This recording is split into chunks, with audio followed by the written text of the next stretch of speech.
Bonjour à tous, bienvenue dans les lundis du CEP.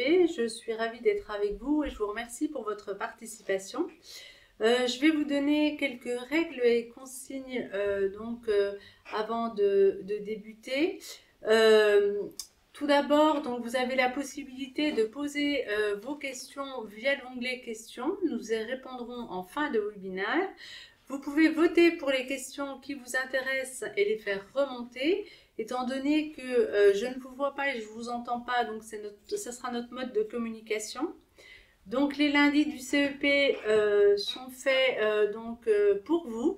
Si vous êtes salarié et indépendant, vous avez donc la possibilité de suivre ces webinaires qui sont en ligne et qui sont 100% gratuits sur des thématiques de l'évolution professionnelle très variées. Vous allez pouvoir retrouver différents replays sur des thématiques telles que les métiers d'avenir, découvrir ses talents, le conseiller en évolution professionnelle et les changements professionnels, la validation des acquis de l'expérience, le CPF, la démission reconversion et bien d'autres thématiques.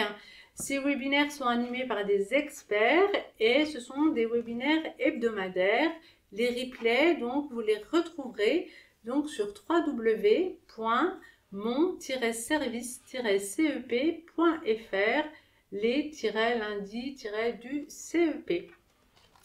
Donc tout d'abord, la thématique d'aujourd'hui, nous allons aborder les essentiels de la création d'entreprise.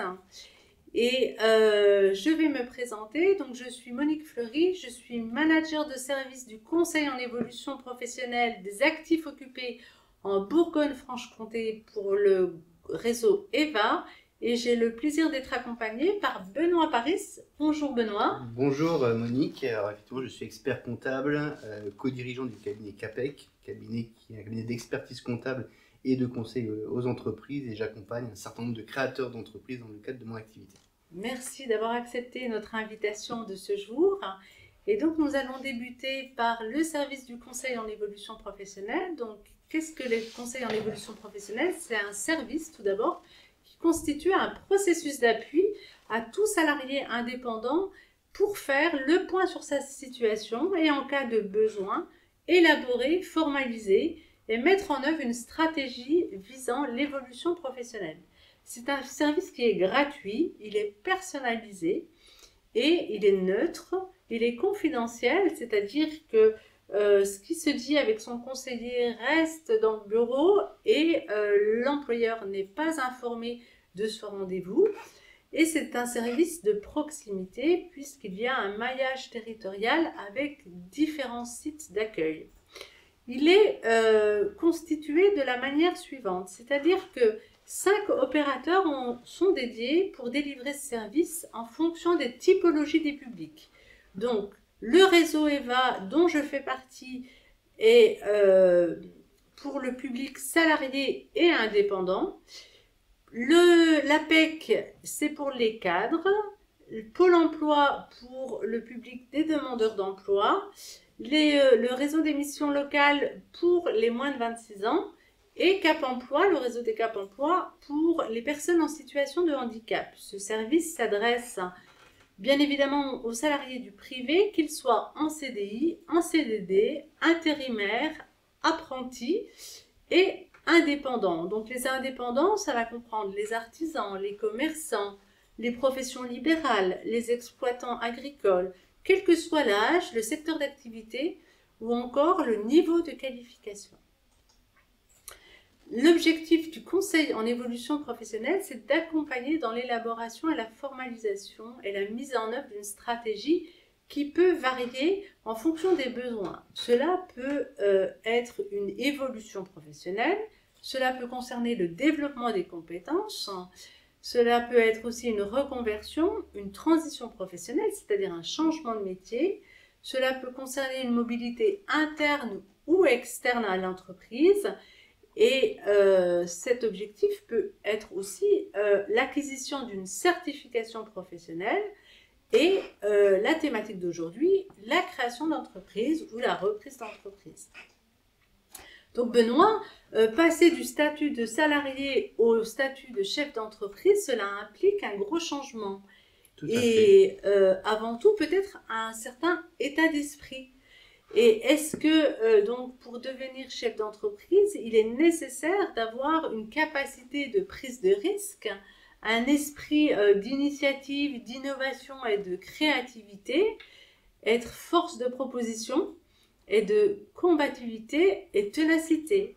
C'est aussi une dynamique qui implique de savoir repérer des opportunités, de les exploiter et de savoir en tirer profit pour aussi pouvoir aussi développer des nouveautés. Donc, le conseil en évolution professionnelle et la création d'entreprise, lors de l'accompagnement avec le conseiller, il va pouvoir permettre aux bénéficiaires de trouver la bonne information, d'orienter vers les bons interlocuteurs qui sont compétents dans la création d'entreprise et apporter un regard nouveau sur le projet. L'accompagnement va permettre de donner du sens au projet du bénéficiaire et acquérir surtout une méthodologie. Il va permettre aussi d'accompagner à la formalisation du projet pour valoriser, enfin tout d'abord avant de valoriser, identifier et valoriser et développer les compétences du bénéficiaire et lui permettre d'être accompagné dans des processus en mobilisant peut-être un ou plusieurs dispositifs. Et là, nous aborderons le dispositif du CPF projet de transition professionnelle ou le dispositif démissionnaire pour création d'entreprise. Donc, au moment de passer à l'action, Benoît, pour créer mon entreprise, par où je dois commencer? Alors, vous l'avez dit, on ne s'improvise pas chef d'entreprise et ça suppose effectivement de mûrir, de réfléchir son projet longuement. Et la première étape, à mon sens, c'est de commencer à définir avec précision ce qu'est le business model, le modèle économique de notre entreprise. C'est-à-dire qu'il va falloir s'interroger sur l'offre, il va falloir s'interroger sur la clientèle qu'on veut cibler, sur la manière dont on va se faire connaître, sur les ressources, ressources matérielles, les ressources humaines, les ressources en termes de compétences qu'on va devoir collecter, et puis aussi avec qui je vais travailler, et puis en face de nous, quels vont être mes concurrents. Toutes ces questions, on va devoir se les poser. Alors, comment je m'y prends pour faire un business model? Alors, première étape, et c'est souvent cette étape-là qui est un peu raccourcie à tort, c'est de faire une étude de marché. Une étude de marché, ça a deux objectifs. Le premier, c'est quand même de s'assurer que le projet de création d'entreprise qu'on a, il est réalisable sur un plan commercial. C'est-à-dire qu'il y a bien une clientèle qui est intéressée et qui veut venir acheter le produit ou le service que je vais proposer. Et le deuxième objectif, ça va être de collecter un maximum d'informations. Un maximum d'informations sur l'activité que je veux réaliser, sur l'offre que je veux proposer, sur la demande qui peut y répondre. Alors, concrètement, au niveau de l'étude de marché, qui peut m'aider? Parce que là, il y a vraiment beaucoup de questions à se poser. Et pour réaliser cette étude, donc comment je fais? Comment je m'y prends? Alors, effectivement, il y a beaucoup de questions à balayer quand on fait une étude de marché. La première, déjà, c'est qu'on va s'insérer dans un secteur d'activité. Il faut s'assurer que ce secteur d'activité, il a des perspectives plutôt positives. Si on a le projet d'aller sur un secteur qui est en difficulté, il faut peut-être, je ne dis pas qu'il ne faut pas y aller, mais il faut se dire, est-ce que je peux y aller et qu'est-ce que je dois mettre en place pour aller sur ce secteur-là? Il faut s'interroger sur la réglementation du secteur. Si je prends un exemple, vous allez sur le secteur de la restauration, quelque chose d'assez accessible, il y a quand même des problématiques de normes d'hygiène. Donc il faut bien maîtriser l'ensemble de ces contraintes. Certaines professions réglementées vont demander, professions libérales vont demander des réglementations particulières, donc il va falloir également les balayer. Il va falloir s'interroger sur la typologie de clientèle, en fonction du lieu où je vais m'implanter, quelle est la zone géographique, quelle est ma zone de chalandise, quelles sont les habitudes des consommateurs sur ce secteur-là, quel est le revenu moyen. En fonction de ce revenu, on ne va pas forcément offrir le même produit. Quel est l'âge moyen aussi du secteur dans lequel je vais m'implanter. Il va falloir aussi interroger nos clients futurs, nos clients potentiels, en disant finalement quelles sont vos attentes. Si je viens avec mon offre, est-ce que mon offre répond à votre attente ou est-ce que mon offre, je dois l'adapter différemment à vos attentes et surtout se dire comment moi, avec mon produit, je vais me différencier de mon concurrent qui fait exactement la même chose. Il faut se poser ces questions impérativement. Il faut aussi se dire avec qui je vais travailler. Il va falloir me trouver des fournisseurs. Quels sont les principaux fournisseurs sur ce marché-là? Est-ce qu'il y a des partenaires, des prescripteurs sur le secteur qui vont me permettre de rentrer plus facilement sur le marché? Et puis surtout, il faut regarder qui sont mes concurrents. Et les concurrents, il ne faut surtout pas les oublier. Au contraire, il faut regarder quelles sont leurs pratiques, comment ils réalisent leur activité et comment moi, je vais être meilleur que mes concurrents. Et comment je peux me distinguer de mes concurrents. Et comment je peux me distinguer. Pour fonctionner, il faut toujours réussir à faire cette différence. Cette différence. Donc, on a vu qu'il fallait faire une étude de marché, un business model. Et donc, une fois ces démarches réalisées, est-ce que je peux lancer mon entreprise ou il y a d'autres étapes encore à réaliser avant le lancement de l'entreprise? L'étude de marché, c'est une étape indispensable, c'est un préalable. Là-dessus, c'est impératif que le chef d'entreprise il s'implique dans son étude de marché. Et il y a des partenaires, des prestataires qui savent le faire, c'est impératif qu'ils s'impliquent dedans. Mais une fois qu'il y a l'étude de marché, on n'a fait qu'un bout du travail puisqu'on a regardé l'environnement dans lequel on va exercer. À un moment donné, il va falloir aussi se poser la question de dire est-ce que dans cet environnement, qu'est-ce que moi je réalise? Et par rapport à ça, il y a un outil qu'on utilise qui s'appelle le Business Model Canva, qui va regrouper 9 grandes questions sur lesquelles il va falloir pouvoir apporter une réponse à chacune de ces grandes 9 questions. Les clients, on en a parlé précédemment, quel client je vise? Est-ce que je vise un client à public large? Est-ce que je vise des niches de clientèle? Est-ce que je vise des clientèles aisées ou au contraire tout revenu? L'offre, il va falloir que j'affine par rapport à l'étude de marché que j'ai réalisée, quelle offre je mets en place, sur quelle gamme tarifaire je me positionne. Canaux de distribution, est-ce que je vais avoir une boutique physique en centre-ville ou est-ce que je vais être sur un site marchand internet, ou est-ce qu'on va être sur du particulier, du professionnel en B2B. Donc ça, il va falloir également creuser ce point-là. La relation client, comment je vais travailler mon contact client également pour qu'ils viennent vers moi, quelle relation je vais entretenir avec ces clients-là. Il va falloir aller, par rapport à tout ce qu'on vient de dire, les revenus que cela va générer. Donc on va devoir affiner, et on va en parler juste après, le chiffre d'affaires que cette activité peut générer. Donc il y a tout ce volet lié aux revenus. Et puis il y a de l'autre côté, tout ce que je vais avoir en termes de coûts. Quelles sont les ressources que je vais devoir générer? Est-ce que je vais avoir de la marchandise? Est-ce que j'ai des investissements à réaliser? Est-ce que j'ai du personnel à employer? Quelles sont, comment dire, les activités clés que je vais devoir mettre autour de moi pour réaliser mon projet? Quels sont les fournisseurs que je vais devoir contacter pour réaliser également mon activité? Puis quels sont éventuellement, surtout les coûts que tout cela va engendrer. Donc on a tout ce travail.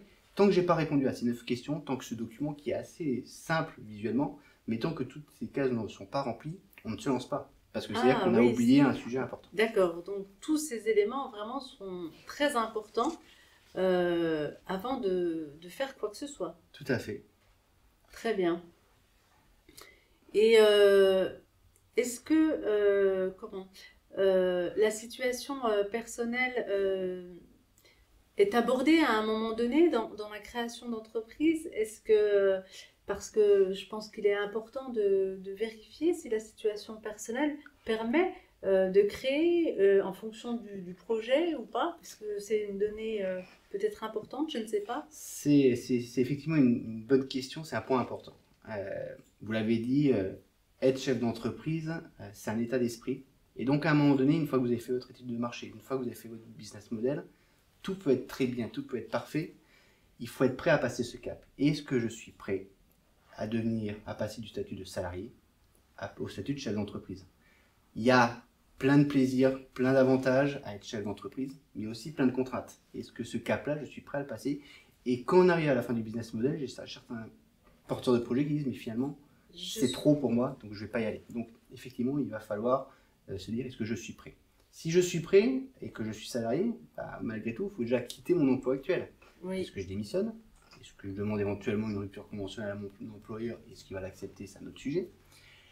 Est-ce que j'ai des clauses de non-concurrence? Et en fonction de l'activité que je vais proposer, est-ce que cette clause ne va pas venir finalement mettre en difficulté tout le projet que j'ai envisagé?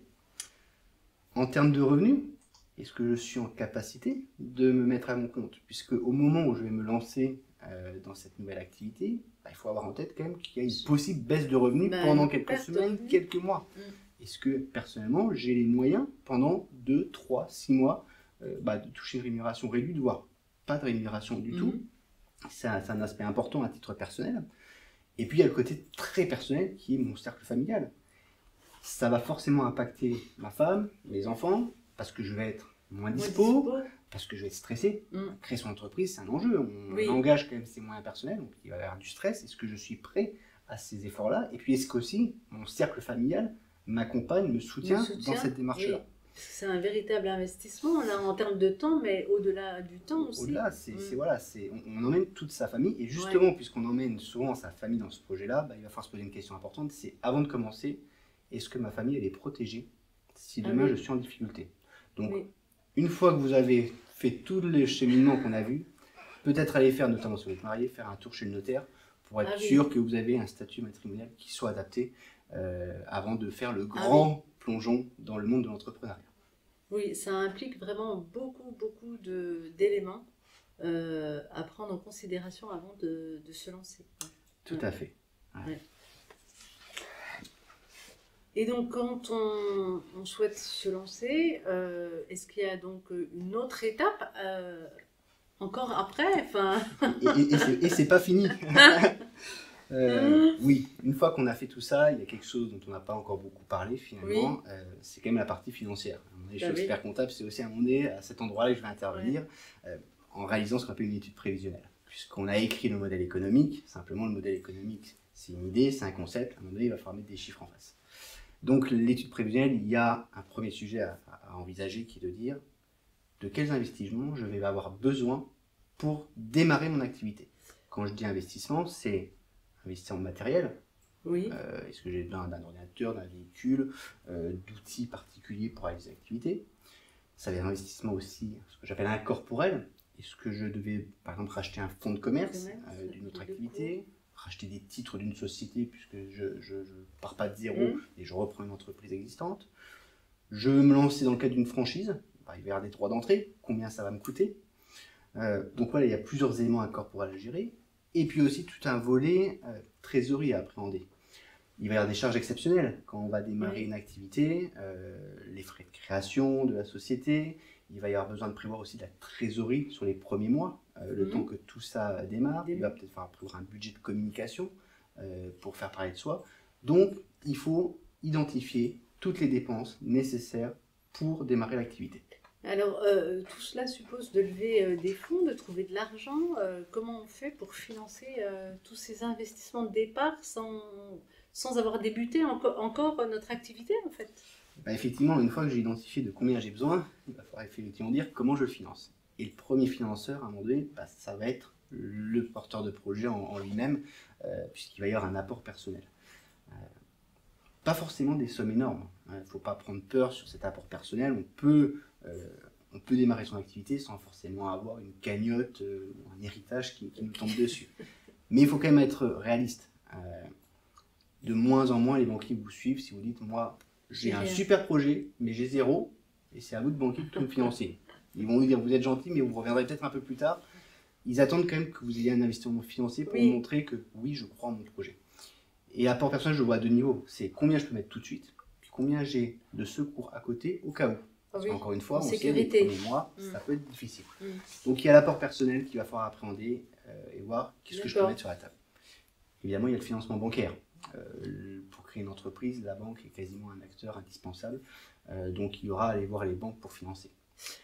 Mais si j'emprunte, après, il va falloir être en capacité de rembourser, surtout au niveau des banques. Il va falloir être en capacité de rembourser effectivement auprès des banques. Et c'est là qu'on va être du coup sur vraiment le modèle économique et sur le prévisionnel en tant que tel. Ça veut dire mon chiffre d'affaires, je reviens encore au tout début. J'ai fait une étude de marché, j'ai identifié du coup justement mes prix, le panier moyen de la clientèle. Donc on va devoir appréhender ce chiffre d'affaires, on va devoir appréhender les coûts de revient, si je suis restaurateur ou si je veux faire un food truck par exemple, combien va me coûter mon hamburger en termes de coûts pour savoir combien moi il va me rester après. Il va falloir faire le tour de toutes les dépenses de fonctionnement. Je vais avoir plein de frais fixes, c'est-à-dire que vous travaillez ou que vous ne travaillez pas, la téléphonie, il va falloir la payer, l'électricité, il faudra le payer, le local commercial, il va falloir le payer, l'expert comptable va falloir le payer également. Et tout ça, malgré tout, c'est pas ça qui vous génère du chiffre d'affaires. Donc toutes ces dépenses fixes, il va falloir les appréhender. Il va falloir appréhender si vous avez besoin de salariés. Les salariés, combien en fonction de la réglementation, les horaires d'ouverture, les conventions collectives qui s'appliquent. Et puis il va falloir penser à un moment donné aussi à vous. Parce que quand on est chef d'entreprise, on n'est pas non plus philanthrope. L'objectif, c'est aussi de gagner de l'argent. On ne fait pas ça que pour le plaisir et dégager un salaire. Donc il va falloir se poser une question, c'est combien je rêve, combien j'ai envie de gagner dans cette activité. Mais plus que cette question-là, c'est combien j'ai impérativement besoin chaque mois pour pouvoir faire face à mes dépenses personnelles. Quel est mon minimum vital? Ça, il faut avoir cet élément, se dire en dessous de quelle somme je n'irai pas dans le projet parce que ça sera trop dangereux pour ma situation. Je me mettrai en difficulté financière en fait.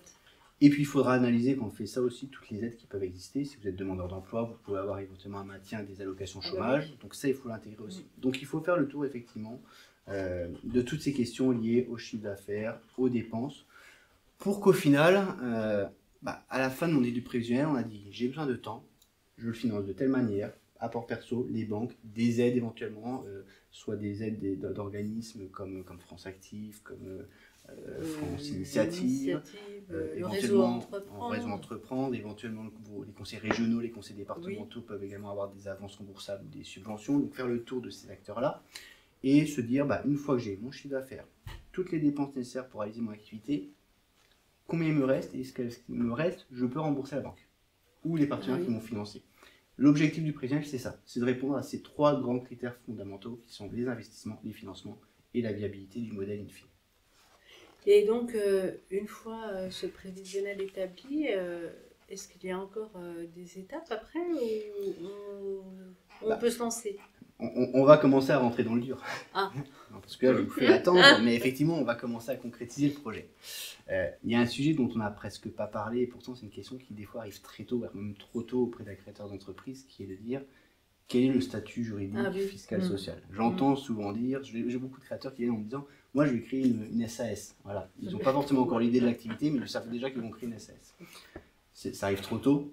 C'est quelque chose qui va se mûrir au fur et à mesure, des démarches. Qu'on va valider plutôt à la fin du projet parce qu'elle va dépendre de plein d'éléments, plein de facteurs qu'on aura identifiés en amont. Donc c'est dire effectivement, est-ce qu'on crée, déjà est-ce qu'on s'associe ou est-ce qu'on est seul dans le projet? Du coup, est-ce qu'on se met à son nom ou est-ce qu'on crée une société?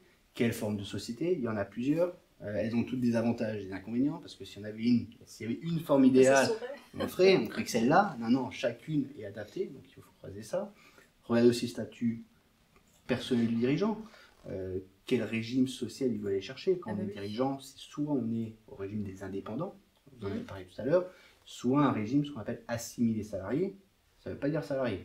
Ça peut dire qu'on fait un bulletin de paye comme n'importe quel salarié, mais on n'a pas le droit au droit du travail. Donc il y a ces éléments-là à creuser au niveau à prendre en considération. Le régime aussi fiscal, est-ce qu'on va être sur une société avec l'impôt sur le revenu, l'impôt sur les sociétés, donc un certain nombre d'éléments intégrés sur le cadre juridique et fiscal.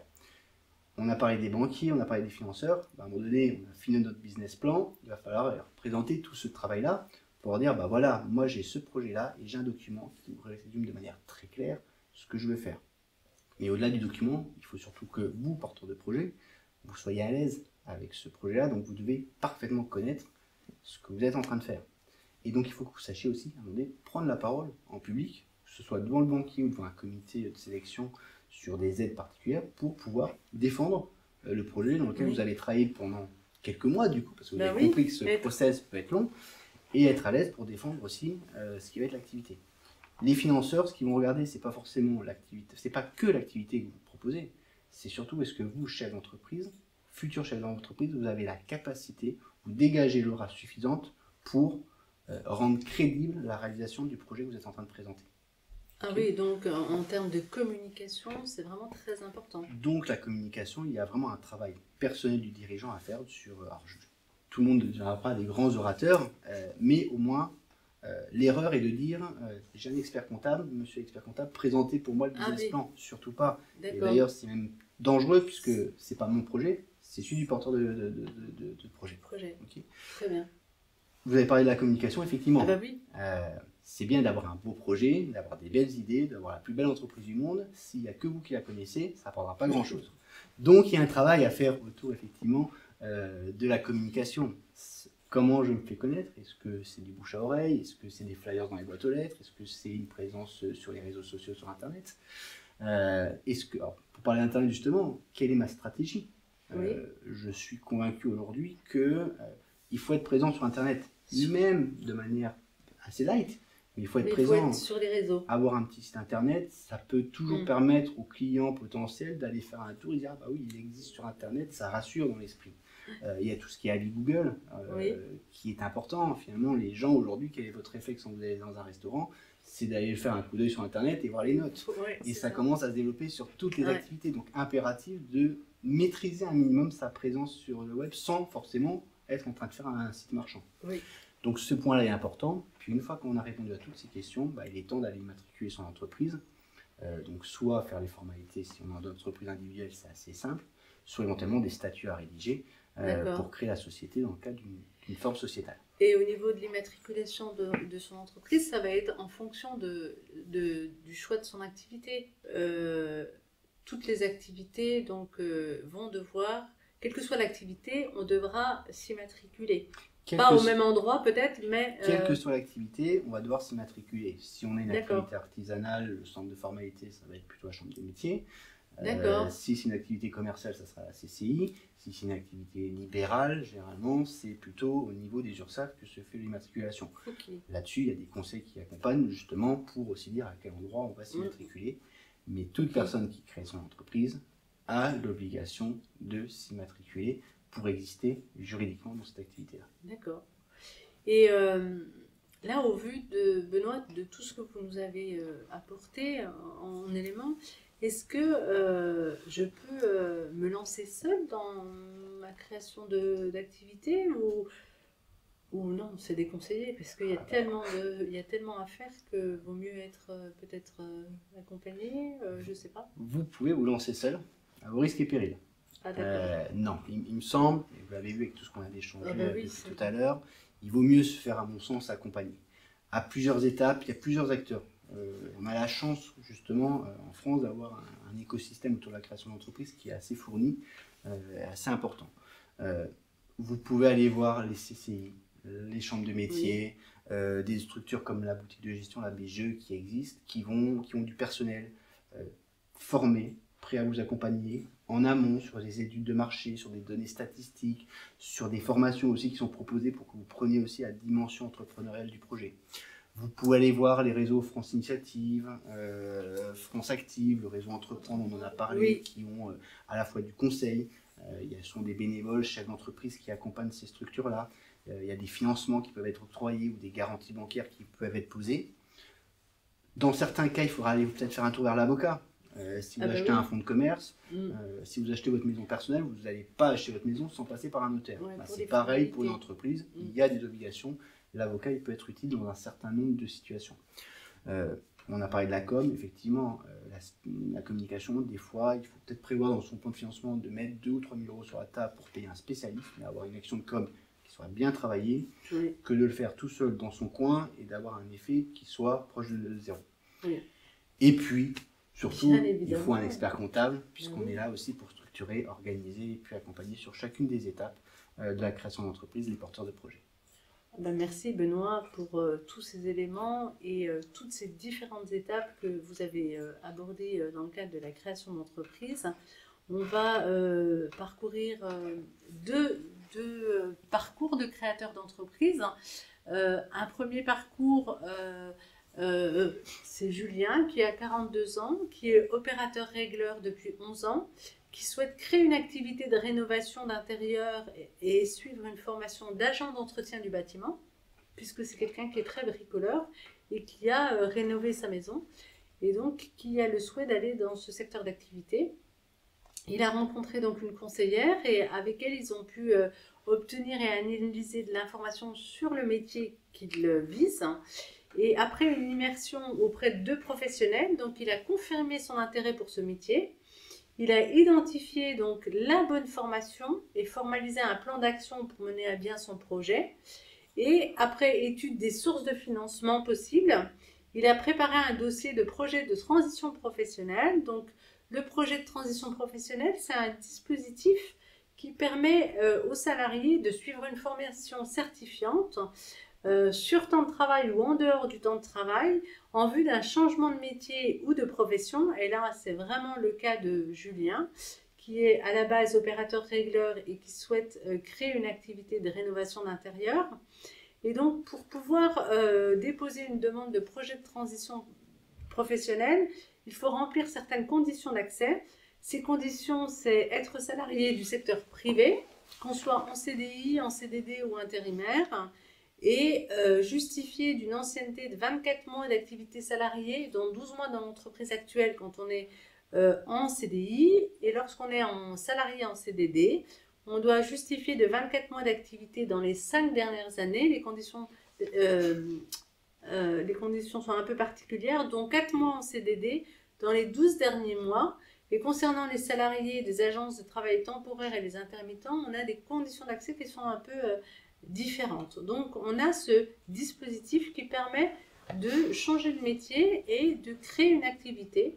Donc, c'est le projet de transition professionnelle. C'est un dispositif qui est géré et financé par l'organisme Transition Pro. Il y a une Transition Pro par région. Et un autre dispositif qui s'appelle le dispositif d'émission reconversion. Et donc ce dispositif est assez récent puisqu'il date depuis le 1er novembre 2019 et il permet à tout salarié du secteur privé qui est en CDI et qui a au moins 5 années d'activité salariée dans une ou plusieurs entreprises de percevoir ses indemnités Pôle emploi une fois qu'il a démissionné. Et donc, c'est un dispositif qui est très mobilisé pour les créateurs d'entreprises.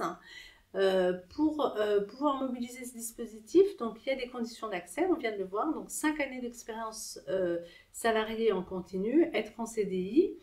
On a un passage devant un conseiller en évolution professionnelle pour sécuriser le projet et préparer le dossier qu'on va présenter devant une commission qui est basée chez Transition Pro.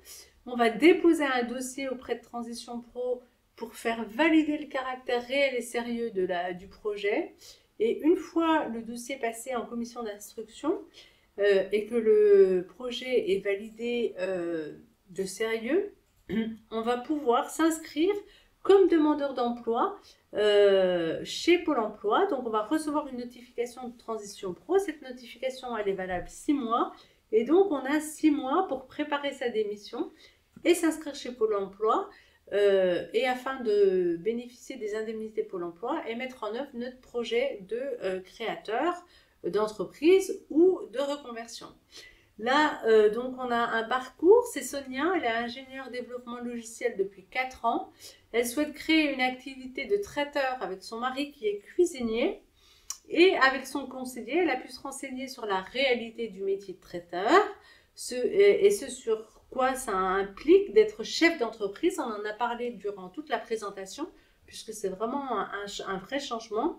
Elle a travaillé sur la faisabilité de son projet de création d'entreprise, notamment en mobilisant une prestation d'accompagnement externe, une prestation à la création d'entreprise avec un des organismes dont vous avez parlé, Benoît. Elle a obtenu des informations sur le dispositif d'émission reconversion et ainsi elle a pu construire un dossier bien argumenté pour le présenter à la commission. Elle a obtenu la notification du caractère réel et sérieux de son projet et elle a ainsi pu se lancer, donc démissionner et créer son activité. Donc voilà au niveau des dispositifs que les salariés du privé peuvent mobiliser. Et donc vous avez la possibilité de prendre un rendez-vous auprès d'un conseiller en évolution professionnelle, donc sur tous les territoires, puisqu'il y a des sites qui vous accueillent, des sites d'accueil partout au niveau national. Donc en appelant une plateforme qui est le 09 72 01 02 03. Et vous pouvez aussi prendre un rendez-vous depuis notre site internet www.mon-service-cep.fr. Voilà pour notre présentation, Benoît. On va regarder si on a des questions des salariés en ligne et on va tenter d'y répondre. Alors la première question, je souhaite créer une marque de vêtements. Je peux créer ma marque alors que je n'ai pas encore créé mon entreprise. Est-ce que je peux créer ma marque alors que je n'ai pas créé mon entreprise? Ou est-ce que c'est un peu... il y a un ordre à suivre. Alors, on peut effectivement engager certaines dépenses avant que la société, l'activité soit purement créée. Oui, Il ne faut pas le faire trop tôt. Normalement, il y a une tolérance sur les 6 mois qui précèdent la création d'activité, d'accord. de reprendre ensuite, dans le cadre notamment de la société, si ensuite on part en société, de reprendre les dépenses engagées avant la constitution de la Ah, société. oui, Donc on peut le faire. Effectivement, il faut le faire, j'ai envie de dire, au bon moment. Dans le cadre effectivement d'une création de marque, ça veut dire qu'il y a un dépôt de marque à faire auprès de l'INPI à prévoir, donc à anticiper, mais effectivement pas trop tôt parce que ça engage des coûts et donc il faut quand même être sûr à un moment donné d'aller au bout du process. Donc on peut anticiper, mais mais trop pas tôt. le faire 2 ans avant. Pas trop tôt Voilà. quand même. Voilà. D'accord, mais c'est possible. Mais c'est possible.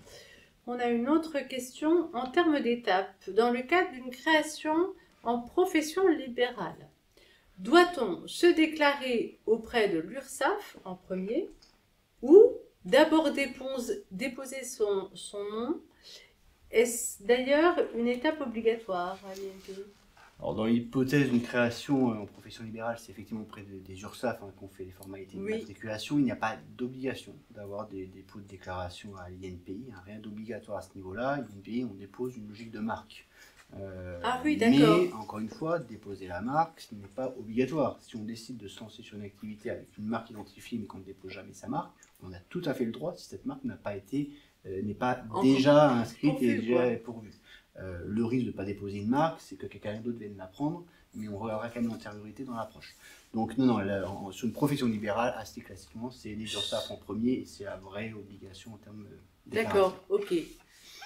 Une autre question, donc à qui peut-on s'adresser pour une étude de marché, Benoît? Alors il y a deux approches. Il y a des entreprises qui existent, qui sont spécialisées pour faire des études de marché à des coûts plus ou moins importants. Donc là-dessus, voilà, il y a cette solution-là. Il faut être attentif quand même sur le choix du prestataire. Oui. Et surtout, il faut être en suivi derrière, c'est ce que je disais. Oui, Ne pas complètement déléguer le sujet en se disant on va faire l'étude, moi je ne m'occupe pas du sujet. Autrement, et ce que j'ai dit tout à l'heure, c'est impératif quand même que le porteur du projet soit dans son étude de marché. Vous pouvez aller voir généralement les CCI, les chambres de métier, la BGE également qui accompagnent. Oui. En tout cas, qui vont pas forcément faire l'étude de marché, mais guider et donner beaucoup d'informations. Ils ont des données statistiques, ils ont des repères, ils ont des méthodologies à mettre en œuvre. Donc moi, je orienterai plutôt vers ces partenaires qui en plus généralement n'appellent pas de coûts particuliers. D'accord. Une autre question, depuis la Covid, quels sont les secteurs où il y a beaucoup plus de création d'entreprises? Alors là, très sincèrement, je n'ai pas de statistiques particulières. Ce qu'on voit, c'est qu'il y a quand même une dynamique de création d'entreprises depuis la sortie. Non, je n'ai pas de secteur majeur en tête où il y a de la dynamique. C'est vrai qu'on voit beaucoup de choses autour quand même de tout ce qui est digital, informatique. Il y a pas mal de reprises sur ces activités-là. Les commerces pas trop, parce que ça a été quand même pas mal fragilisé, impacté. Ouais.